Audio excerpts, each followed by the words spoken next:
নমস্কার আমার প্রিয় বন্ধুরা, তোমরা সবাই কেমন আছো? আশা করি ভালো আছো আর আমি খুব ভালো আছি। প্রিয়াঙ্কা বেঙ্গলি ব্লগে তোমাদের আরও একবার স্বাগত, শুভেচ্ছা ও ভালোবাসা। আজ চলে এলাম আরও একটা ব্লগ ভিডিও নিয়ে। আর আজকে ভিডিওটা কিন্তু সকাল থেকেই শুরু করেছি।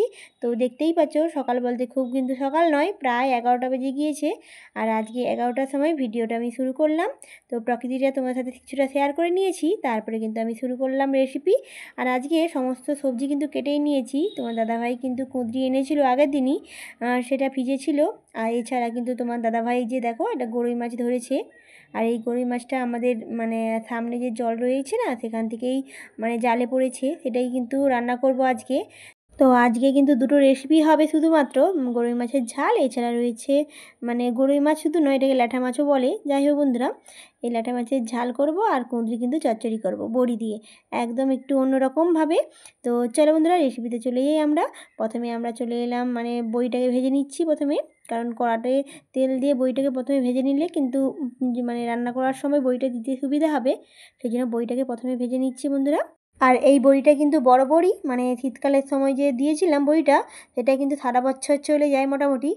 এরকমই যে কোনো তরকারি কিন্তু অল্প অল্প বড়ি দিলে না মাঝে মাঝে বেশ ভালোই লাগে, অন্যরকম একটা রেসিপি হয়ে যায়, টেস্টও কিন্তু একদম অন্যরকম হয়ে যায়। তো দেখতেই পাচ্ছ বড়িগুলো কিন্তু ভেজে তুলে নিচ্ছে এরকমভাবে। আর এই বড়িগুলোকে না আমি গুঁড়ো করে নেব, তার আগে আমরা মাছ ভেজে নিই। তো চলো বন্ধুরা, এই দেখো মাছগুলো এক এক করে ভেজে নিচ্ছি। আর মানে লাঠা মাছটা না বেশ বড়ই ছিল, এই জন্য মানে 3 কুচো হয়েছে, বেশ বড় বড় করে কেটে নিয়েছি। আর মুড়োটা না মানে ফেলে দিয়েছি, আমি মুড়োটা অতটা খাই না, মানে কেমন লাগে আমাকে, এই জন্য আমি শুধুমাত্র মাছটাই নিয়েছি, মুড়োর ঠগড়াটা কিন্তু আমি কেটে ফেলে দিয়েছি। তো অলরেডি কিন্তু মাছগুলো ভাজা হয়ে গিয়েছে, দেখতেই পাচ্ছ বন্ধুরা।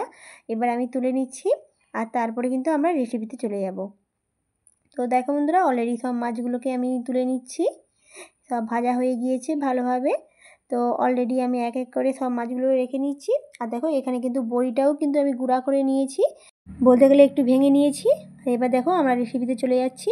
কড়াতে তেল দিয়ে এবার পেঁয়াজ কুচি দিয়ে আর একটু লঙ্কা দিয়ে দেবো। আর অবশ্যই তোমরা তো জানো আমি কাঁচা লঙ্কাটা বেশি ব্যবহার করি রেসিপিতে, তোমরা কিন্তু এখানে গুঁড়া লঙ্কাও ব্যবহার করতে পারো, কোনো অসুবিধা নেই। তো অলরেডি আমি দুটো কাঁচা লঙ্কা দিয়ে এবার ভালো করে পেঁয়াজটাকে ভেজে নিচ্ছি। আর এই রেসিপিতে না আমি সর্ষে বাটা এছাড়া আদা বাটা দিয়েই কিন্তু রেসিপিটা করব।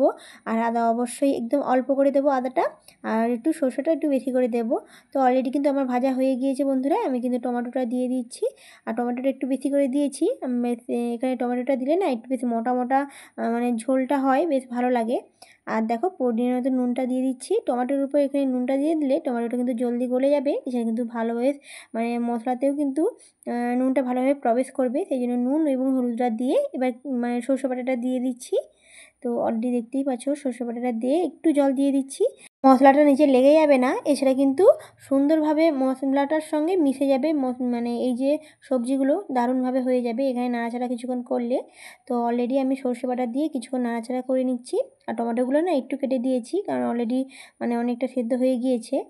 তারপরে আমরা এভাবে কিছুক্ষণ নাড়াচাড়া করে এই জলটাকে কিন্তু মেরে নেব, এই জলটা থাকবে না, তাহলে কিন্তু মশলার টেস্টটা বেশ দারুণ আসবে, ভালো করে কষানো হয়ে যাবে। তো অলরেডি কিন্তু আমার ভালোভাবে কষানো হয়ে গিয়েছে দেখো বন্ধুরা। টমেটোগুলো কিন্তু একটু মানে কেটে দিয়েছি এভাবে, নরম যেহেতু হয়ে গিয়েছিল সেই জন্য একটুক্ষণ কেটে দিতেই কিন্তু সুন্দরভাবে গলে গিয়েছে টমেটোগুলো। তো অলরেডি কিন্তু আমরা মশলা কষানো হয়ে গিয়েছে, এবার আমরা দিয়ে দেবো জল। জলটা দেওয়ার পর কিছুক্ষণ ফুটিয়ে ল্যাঠা মাছটা দিয়ে দিলেই কিন্তু রেসিপি কমপ্লিট। তো অলরেডি আমি মানে হয়ে গিয়েছে প্রায়, এবার জলটা দিয়ে দিচ্ছি বন্ধুরা। আর খুব বেশি জল দেবো না, কারণ ল্যাঠা মাছের কিন্তু খুব বেশি ঝোল ভালো লাগে না, জাস্ট মিডিয়াম মানে মাখো মাখো টাইপের হবে, সেরকম কিন্তু বেশ ভালো লাগে। তো অলরেডি কিন্তু আমার জলটা দেওয়া হয়ে গিয়েছে পরিমাণ মতো। এবার তোমরা মানে এখানে কিছুক্ষণ চাপা দিতেও পারো আর না চাপা দিতেও পারো। তো ফুটিয়ে নিয়ে গেলেই তারপরে কিন্তু আমি ল্যাঠা মাছটা দিয়ে দেবো।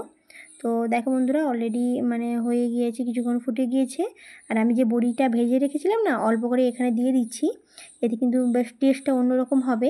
তারপরে ল্যাটা মাছগুলো দিয়ে দিচ্ছি, আর মাছগুলো দিয়ে একটু ফুটিয়ে নেব, তারপর কিন্তু তুলে নেব, বাস রেসিপি কিন্তু খুব সহজেই কমপ্লিট। তো অলরেডি কিন্তু আমার হয়ে গিয়েছে ফুটানো, দেখো বন্ধুরা অনেকটা কিন্তু ঝোল মরে গিয়েছে, একদম মাখো মাখো টাইপের একটা মানে মাছের রেসিপি হয়ে গিয়েছে। এবার কিন্তু আমরা তুলে নেব। তো অলরেডি কিন্তু আমি তুলে নিয়েছি, দেখো বন্ধুরা দেখতে দারুণ হয়েছে, মানে শুধু কি দেখতে না, খেতেও কিন্তু খুব খুব খুব সুন্দর হয়। এইভাবে একটা রেসিপি বানানো যায়, আর ল্যাটা মাছ অনেকে খায় না, অনেকে খায়। তো এইভাবে যদি তোমরা রেসিপিটা বানাও খেতে কিন্তু দারুণ লাগবে। তো অলরেডি কিন্তু আমার একটা রেসিপি কমপ্লিট, আমরা চলে যাবো দ্বিতীয় রেসিপিতে। তো অলরেডি কিন্তু আমি দ্বিতীয় রেসিপিতে চলে এসেছি। দেখতেই পাচ্ছ পেঁয়াজ আর টমেটো কুচি কিন্তু দিয়ে দিয়েছি। এবারে পেঁয়াজ আর টমেটো কুচিটা ভালো করে ভেজে নিচ্ছি, তারপরে কিন্তু আমি কুঁদরিটা দিয়ে দেবো। তো অলরেডি কিন্তু আমি এভাবে কিছুক্ষণ নাড়াচাড়া করে ভেজে নিচ্ছি বন্ধুরা। আর কাঁচা লঙ্কা আমি এক পিসি দিয়েছি। আর দেখো এখানে কিন্তু আদাটাও দিয়ে দিচ্ছি, আর আদা এখানে অল্প করে দিয়েছি, কারণ আদা অল্প করে দিলেই কিন্তু এই রেসিপিতে বেশ ভালো লাগে। খুব বেশি দিলে খুব কেমন একটা গন্ধ করে, সেই জন্য আমি হালকা করে দিয়ে দিয়েছি আদাটা। তারপরে নাড়াচাড়া করে এবার দিয়ে দিচ্ছি কুঁদরি, এছাড়া আলু। এটা কিন্তু সর্ষে বাটা দিয়েই করব, দুটো রেসিপি কিন্তু আজকে সর্ষে বাটা দিয়ে করছি। তো তোমরা যদি সর্ষে বাটা দিয়ে খেতে চাও তাহলে অবশ্যই এইভাবে রেসিপিটা ট্রাই করো। তো অলরেডি কিন্তু আমি নুন এবং হলুদ গুঁড়ো দিয়ে এবার কিছুক্ষণ নাড়াচাড়া করে সবজিগুলোকে নাড়াচাড়া করে নিচ্ছি।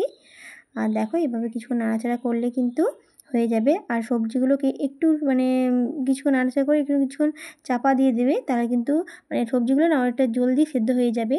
আর সবজিটা কিন্তু দারুণ টেস্টি হয়, জলটা মরে যায়, এই হালি গন্ধটাও থাকে না। তো অলরেডি কিন্তু আমি সর্ষে বাটা দিয়ে ভালো করে মাখিয়ে নিচ্ছি এই সবজিটাকে, কিছুক্ষণ কষিয়ে নিচ্ছি সবজিটার সঙ্গে মশলাটাকে। তারপরে ভালো করে যখন কষানো হয়ে যাবে তারপরে কিন্তু আমি জল দিয়ে দেবো। আর জল একটু বেশি করে দেবো, কারণ কুঁদরি এছাড়া কিন্তু আলুটাকে সেদ্ধ হওয়ার মতো জলটা আমি দিয়ে দিচ্ছি। কিছুক্ষণ চাপা দিয়ে দেবো, এতে কিন্তু খুব তাড়াতাড়ি সেদ্ধ হয়ে যাবে। তো অলরেডি কিন্তু কিছুক্ষণ চাপা দিয়ে তুলে নেব। তার আগে আমি দিয়ে দিচ্ছি বড়ি। এ দেখো ভেজে রাখা বড়িটাও কিন্তু এখানে দিয়ে দিচ্ছি। এতে কিন্তু টেস্টটা একদম অন্যরকম হবে।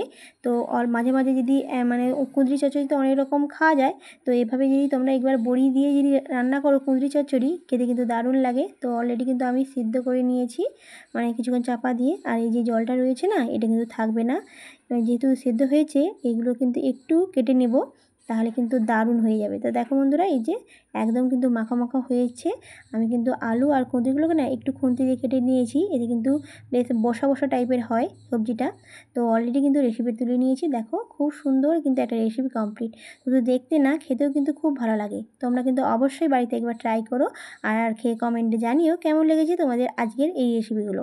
তোমাদের আজকের এই রেসিপিগুলো যদি ভালো লাগে তাহলে অবশ্যই লাইক আর সাবস্ক্রাইব করে আমার সঙ্গে থেকো। ধন্যবাদ ভিডিওটি দেখার জন্য, অসংখ্য ধন্যবাদ।